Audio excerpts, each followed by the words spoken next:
To my younger self, I would say don't be scared of who you are. Don't be scared that you look different. Looking different, feeling different, thinking different makes you unique. Trust me, now it's a superpower. You should be proud of it.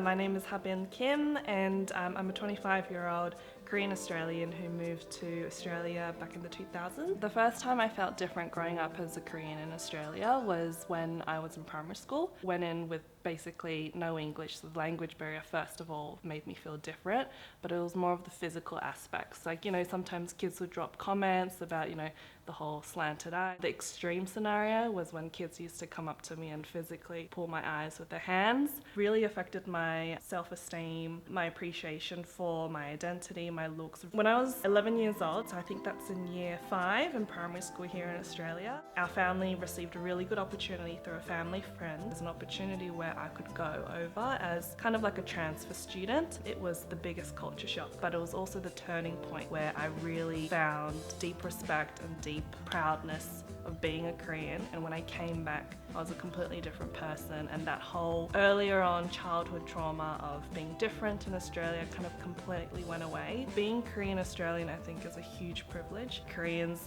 as a nation, we've gone through so much. A lot of fellow Korean Australians, whether they were born here, whether they moved here, we will all have experienced some form of hardship or some form of big hurdle that we've had to overcome. It's a complicated identity that people don't really realize. Sometimes you feel like you are Korean in certain situations, and then in certain situations your Western thinking pops in. It's a complicated identity, but it's definitely something that I'm super proud of, and that nationalism I think has always been there and gets stronger as I get older.